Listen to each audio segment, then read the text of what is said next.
Hi guys, welcome back to New Dram Drinker. Today we're doing another Door Step Distillery visit. This one is the Forest Distillery in the Peak District.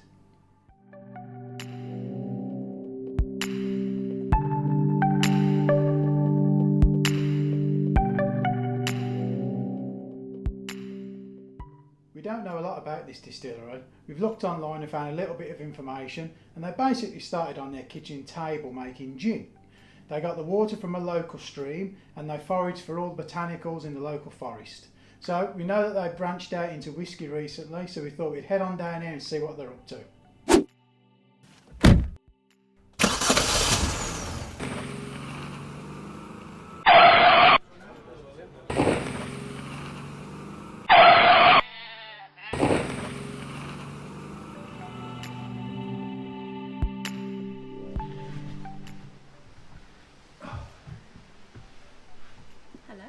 Oh yeah.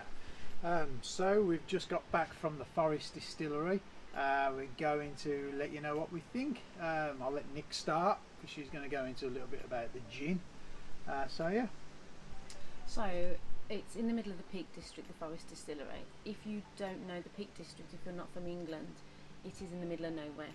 It's full of hills and Sheep and country lanes and forests basically. And where we were stopping, there was literally the distillery, there was a pub and maybe two houses. It literally was in the middle of nowhere, wasn't it? It is the epitome of in the middle of nowhere. Yeah. Even on the drive-in, the sat-nav was saying you're 6 minutes away, and we were like, there's no buildings, there's nothing, there's just hills and sky, and yeah, it was good. You can't believe that there's actually a distillery and a hotel bar actually going to be there. No. All of a sudden it just appears, so it's a lovely place. Yeah. So the distillery itself literally is in a cowshed, an old cowshed that they've done very in keeping with the area. The forest is literally outside. It's all really kooky and bare plaster and lots of wood. Well done though. Very well done. Very well done. Yeah. It's a very welcoming area. Oh, we had the most warmest welcome. It was really, really lovely, wasn't it? Because you walk straight into where the area is. There's like a bar area and the distillery. It's all in one building. Really, they were really pleased to see us. They knew we were coming. Very welcoming. Yeah, when you go into the main part and you've got like Chesterfield settees and like a chess table. It's just very kind of nice. It's warm, isn't it? And it's welcoming, and it just a lovely feeling. In fitting with the countryside, so there's lots of throws. Like you said, like big stalls. They want you to come and stop. And have a drink, and the bar area is there. And because I think they have the bar open, so people who are walking around, because obviously there's a lot of walking people around there doing the trails and things like that. So they're open for people just to come in and have a drink on the way back home after a good walk. When we were there, people just popped in with the dogs and So getting back to the distillery part of it, what did you think of it overall? I thought it was the most loveliest place. So Carl, he's the owner, him and his wife set it up. They used to make gin in their kitchen, basically. He said that he worked in IT, long days, looking at a screen all day. So when he came home, he wanted to do something creative, something different. So they started making gin, just, to drink themselves, for presents. And obviously then it snowballed, they've won awards. It started getting some recognition. People noticed that this was really good and that kind of thing. So I think we like the area where they do all the bottling and everything, because you've got the pipes are all on the walls, aren't they? Like the copper pipes, and they're all in different shapes, aren't they? And we asked the reason, if it made any difference to the flavours. Was there any reason why they did that? And it's just literally for aesthetics, isn't it? Just to make it look pretty. He didn't want it boxed in. He wanted it on show. So and it works because it gets your attention. It's a nice touch. It's almost like a piece of art, isn't it? Turn the distilling process into almost like an art piece. And it's very, very nice, isn't it? And they've got small stills, the gin stills. They've got 6 of them. They've expanded and expanded and expanded. So that's all there, for you to see. He just like between him and his wife do that. So. And did you? I can't remember. Did you try the gin while we were did. there? I tried the Earl Grey gin, which was lovely. We had a couple of cocktails, didn't we? So like I said, we had a few cocktails. To be honest. And we asked, why the porcelain? Because for the whiskey as well, but for the gin, I'd never seen gin in porcelain bottles. They're very distinctive. And he said literally they were trying to source everything from the area, and there are no glassmakers. Yeah. So pottery is very in keeping with the Peak District. Keeps the liquor really cold, chilled. So literally everything that they do, kind of with regards to making the gin, the whiskey, is all locally sourced, isn't it? I mean, it's so the well water is done. from the spring. Yeah, I think the water was from the spring, actually, from the pub that we were stopping at. So it was like they used to I think he used to use the water and give her a bottle of gin to say thank you for it. Before they even had the distillery. It's all really kind of close at hand, and it's really good. With regards to the whiskey, he seemed like a very impatient man like me. I think I would struggle to lay a cask and wait 3 years to find out if it was any good or if it worked. So I think that was his plan, laying a cask and blending in the meantime, just to appease his kind of impatientness. They've done a few bottles now, haven't they? Won some awards recently. I think it was the Indie Award. Independent, so that was good for them. I know he's got things on the boil, so there will be other stuff coming out. There's enough there whiskey wise for you to go for a whiskey kind of tour, isn't there? You've got enough information, there's enough things going on there, enough new things coming, enough bottles of whiskey that you can try.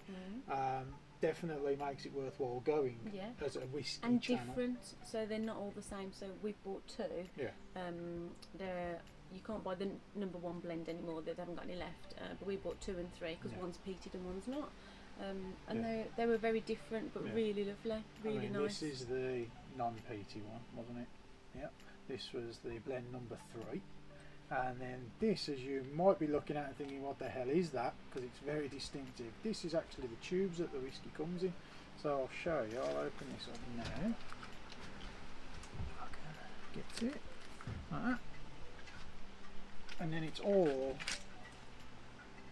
cardboard, all eco-friendly. All eco-friendly. So I mean, that in itself is just gorgeous.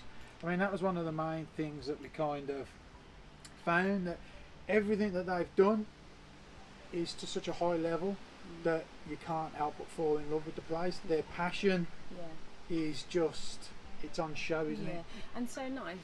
There's 5 people that work there, and the man behind the bar, who was really good at his cocktails, literally went for like a couple of months to earn some money, and like 2 and a bit years later he's still there, he's not leaving. And we liked how Carl, the owner, like we felt almost kindred spirits, because we're new to all the YouTube stuff, and he said he was new. It was almost like he's just figuring out as he goes along. We're almost at the same point where he's evolving his brand, and we're evolving our channel.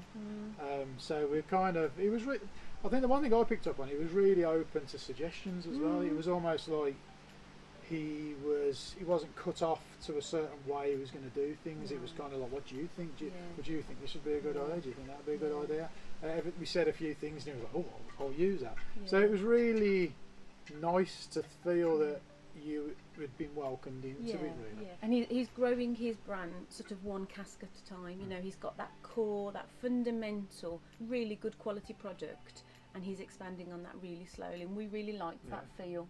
And this video almost became a part 1 in essence, because they're doing that much work there with regards to kind of making the place bigger and expanding it so more people can visit. And ready to lay down all the casks for whiskey, they need the space. Because they need the space. So they're moving the area that we were sitting in to have drinks in the bar area, they're moving upstairs. And he did show us all of that. He showed like us a building all. Site I'm sure I'll be putting pictures up on the video as we speak.